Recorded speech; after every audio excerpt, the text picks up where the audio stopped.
On the 7th of June, 2025, at 7:14 a.m. local time, the sky over Kursk Oblast turned into a blazing inferno.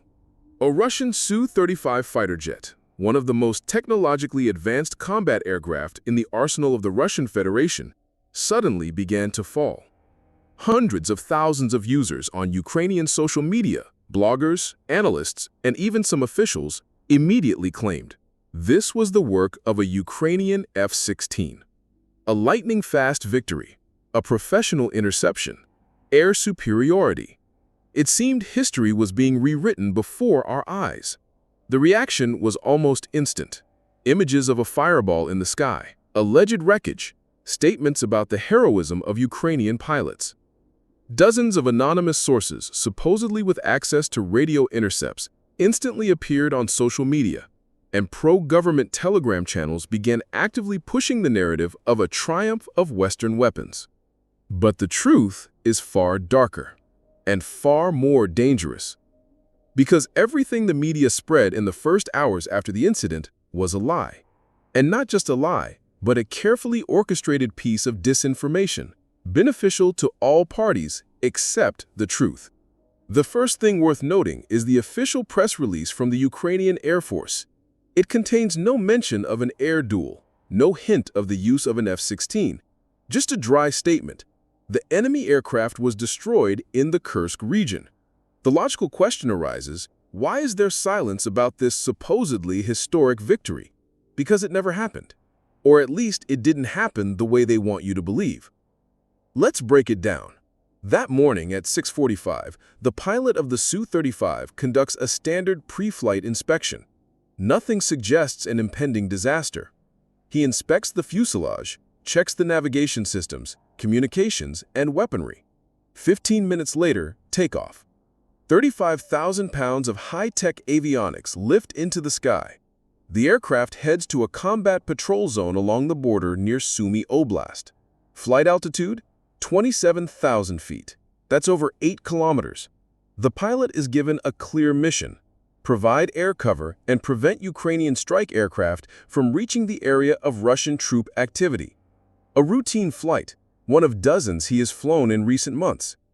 The Su-35 fighter is the flagship of the fourth-plus generation. It is built for air dominance. Its radar, one of the most powerful in the world, can simultaneously track up to 30 targets at a distance of over 400 kilometers.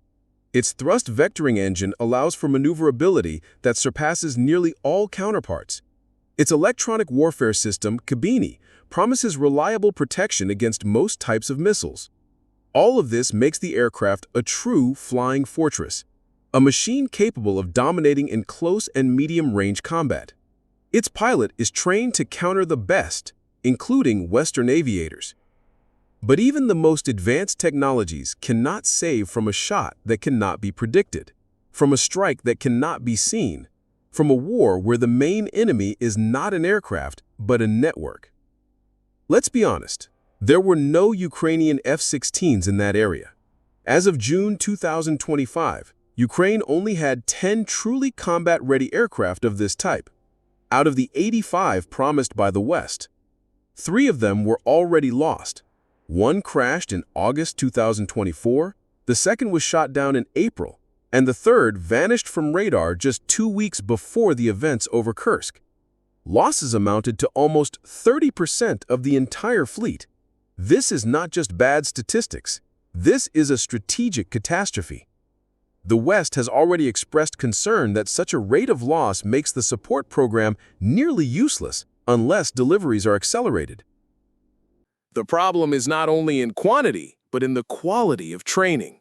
Transitioning from the MiG-29 or Su-27 to the F-16 is like switching from Chinese to Icelandic. These aircraft are fundamentally different. Ukrainian pilots were trained for decades within the Soviet doctrine: visual contact, close-range dogfights, improvisation. The American concept is built around precision strikes from long distances using networked systems and integration with other platforms. Full training takes 2 to 3 years. Ukrainian pilots had only 1. Even the top graduates of the accelerated Western programs were still undergoing additional instruction, including in the Baltic states and Germany. And even there, experts noted serious gaps in the pilots' and ground operators' teamwork skills. That's exactly why the version involving an F-16 doesn't hold up to scrutiny. Even if there were a fighter jet in that area, how would it have received targeting information? Through the Saab 340? Yes, Sweden did indeed transfer a long-range airborne early warning aircraft to Ukraine. Its radar can track aerial targets at distances of up to 450 kilometers. It's a flying command center, equipped with numerous systems for conducting complex operations. But to guide an F-16 to a target, an encrypted Link 16 channel is required, and that was removed at the request of the United States. Washington was concerned that if an aircraft were shot down, the technology could fall into Russian hands. This isn't paranoia, it's a lesson learned from Afghanistan and Iraq, where similar incidents had real consequences. And here, the entire myth falls apart. Without Link 16, targeting is impossible. All that remains is voice transmission of coordinates. And at speeds exceeding 2,000 kilometers per hour, that's a death sentence. By the time the pilot receives the coordinates, the target is already gone. The real story began at 7 hours, 13 minutes. That's the moment when the Russian pilot's L-150 Pastel system was triggered. That's not just a signal, it's a scream. It means a targeting radar is locked on you. This isn't reconnaissance, this is an attack. The pilot immediately recognizes the threat. He activates countermeasures, a maneuver with a 7G overload, activation of electronic warfare jamming, release of chaff, everything to break the lock. And for a moment, it seems to work. The signal weakens. But 26 seconds later, a new alert, this time not from the radar, from a missile. That means a launch has occurred. That means death is incoming. And this is not an air-to-air missile. It's a surface-to-air missile. Specifically, the MIM-104 Patriot PAC-3 modification.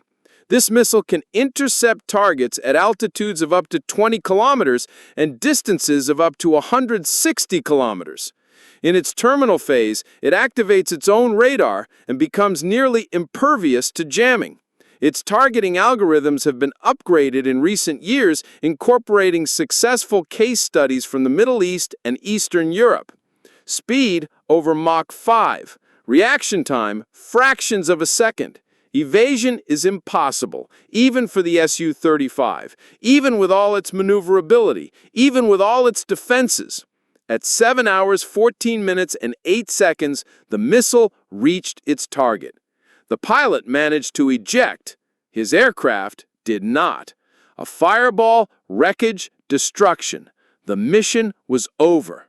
The Su-35 destroyed. Not in an air-to-air duel, not in combat with an F-16, but by a remote, covert, high-precision strike from the ground. And this is where the most terrifying part begins. Because this is no longer about a single aircraft. This is about the entire concept of war, where there is no unified front line, where the enemy may be hundreds of kilometers away, where death arrives without warning. Modern warfare is no longer pilot versus pilot. It is a network versus a human. It is a combination of intelligence, digital analysis, and instantaneous strike. It is technology versus reflexes. That is why the Ukrainian Air Force did not specify the method by which the Su-35 was destroyed, because doing so would reveal strategic capabilities. It is far more effective to let the enemy fear the F-16. The illusion of threat works better than the truth, because fear demoralizes, and truth only mobilizes. This is the new war, cold, covert, silent, where heroism gives way to algorithms, where duels are replaced by signatures, where a target is destroyed before it even realizes it has been targeted. Share your opinion.